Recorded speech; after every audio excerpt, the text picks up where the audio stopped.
Midnight Hoopla. I'm the Watcher. And I'm the Professor. And today we're going to review The epic story of the War Games. One of my personal favorites of all time. And this is the first of 2 classic reviews this month. Mm-hmm. Aren't we nice for once? Yes. Haha, for once. So, let's kick it off with talking about this is Patrick Troughton's last story. Yes, it is. And do you think this was a proper regeneration story? Did it not feel like one? It didn't feel like a regeneration story till the end. That last part is when it became one. But I loved it. I loved how he finally got introduction to the Time Lords. Yes. And the way you start seeing, they're really cruel from the beginning. And that's what's shocking me. Yes. How they're like, well, you've broken the rules. We're going to change your face. And send you to Earth and strand you there. And this is also very interesting when you don't really see the Doctor. Yes. You don't know who the new Doctor is, so that's kind of cool. I also like how you can see the sadness on Jamie and Zoe as they have to say goodbye to the Doctor. It's really emotional scene. Oh, yes. And you know they don't want to do it. They still want to just run off in the universe. Yes. Of course, there is the Season 6B theory, which you don't know about. I have no idea what he's talking about. And you have some history to learn, I guess, don't you? Yes. It's the interlude period between Season 6 and Season 7 that the Doctor did not regenerate automatically, and he went on missions with the Time Lords. Oh. Yeah. It's just one of those Season 6B things. Yeah, those weird ones and things I do for fun. Yeah, we'll talk about that fun later on. Let's see, about the episode, though. It is really of an interesting tale. It's very epic, it feels. It's very mysterious. We have no idea what's going on in this story until near the end. You have to notice these clues. Like, they're being arrested because they're at World War I battlefront. Yes. But then you start noticing, well, some of these commanders are acting different. Yeah. And then you start seeing them in other time periods. Like, then you go to the other Time Wars. Yes. Time period of wars. Yes. And then you're like, what's going on?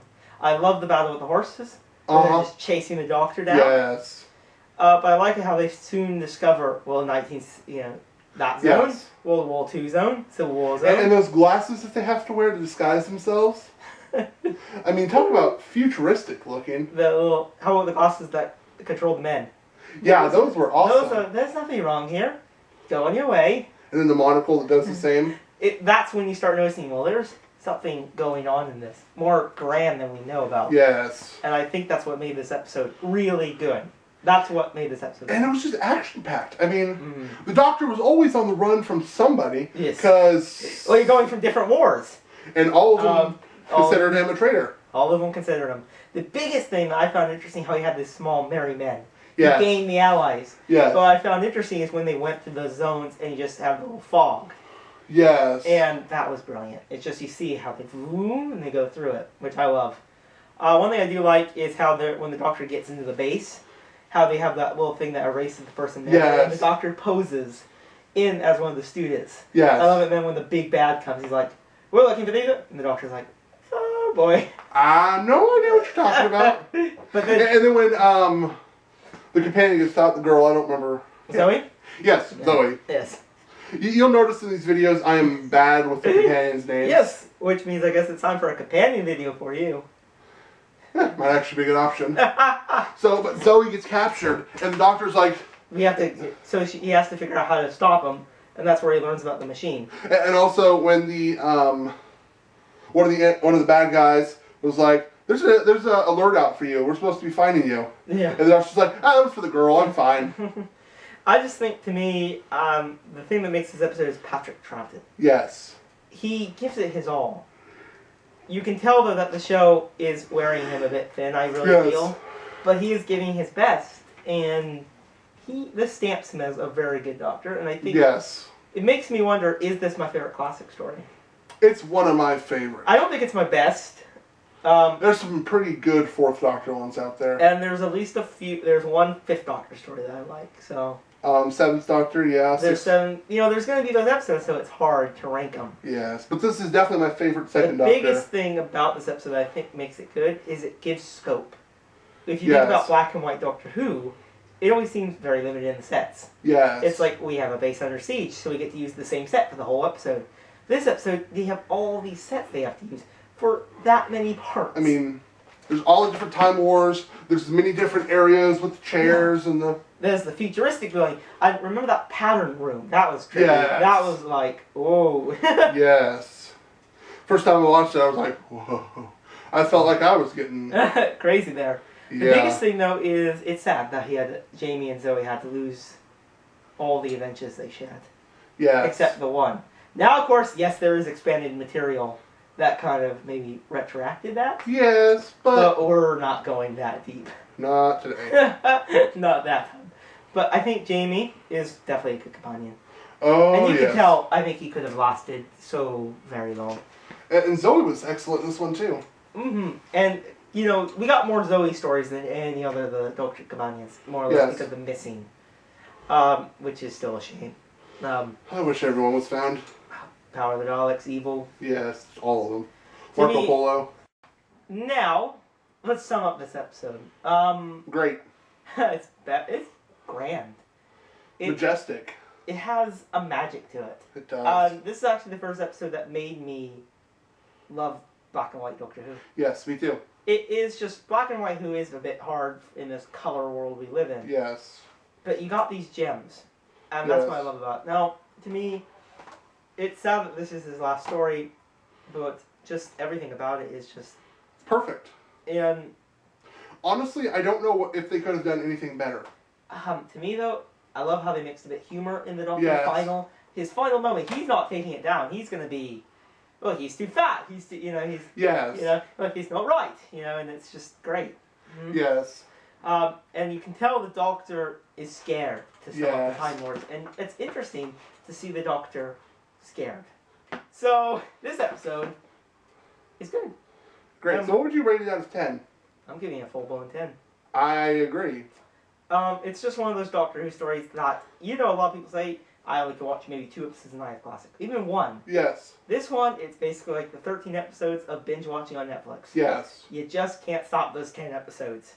Yes. If you have never watched this episode, you need to go find a way to get this episode. That's the sad part about living in America. This thing is like gold. So expensive. But so worth the price. I've watched it 3, maybe 4 times now. Oh, it's beautiful. And I could go watch it again right now and be happy. Papers. To me, though, I love Patrick Troughton. He's a great Yes, Doctor. I'm starting to really love Patrick Troughton. And the reason we're doing 2 classic reviews is because we didn't feel like the Moon Base last month really... was very good on ours. It was a terrible review. We just need a Patrick Troughton story that expresses our passion for him. Yes. And War Games is it because there's no returning foes. No. I love that. There's just these... It's a web. It's a tangled web. It's about Well, corrupt there's a Time returning foe, the Time Lords. Yeah, the Time Lords are always... well, it's like the Meddling Monk. Yes. The Meddling Monk would have been good in this. Imagine the War Chief gets the... Yeah, that would have been... Too confusing, too meddlesome. Oh my goodness, then we might hate it more. Yeah. The Time Lords, it's actually interesting how we finally get to see them. But one thing we did not mention, since we're going a bit long here, Yes. regeneration. Where do you rank this in the regeneration? First as a regeneration story and a regeneration itself. Regeneration's story, I rank it high. Mm-hmm. One of the best. I think it just gives it the Patrick Troughton era. It wraps it up. It saluted the Patrick Troughton era. And it said goodbye to black and white. Yes.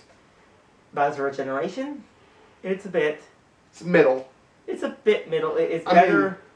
It's better than Colin Baker's regeneration. And it's also better than Tom Baker's regeneration. And it's better than even Paul McGann's. Well, Sylvester McCoy into Paul McGann. And Matt Smith and Okay, yeah, I think this is actually a very good regeneration. Yes. David Tennant, though, is... You can't beat David Tennant's regeneration. I mean, you just can't beat it. No, you can't. That's the... Best regeneration story, I rank it high.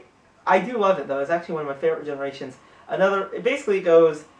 It goes David Tennant, it goes Patrick, and it goes John Pertwee. Tom Baker. It's just those. It's a beautiful... That's the magic of Doctor Who.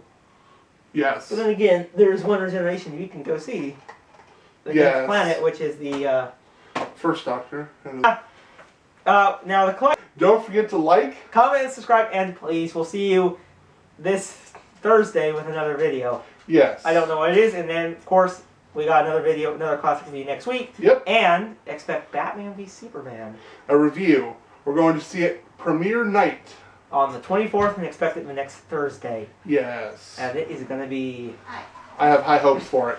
We have high hopes for this movie. Well, we'll see you next time. Bye, everyone.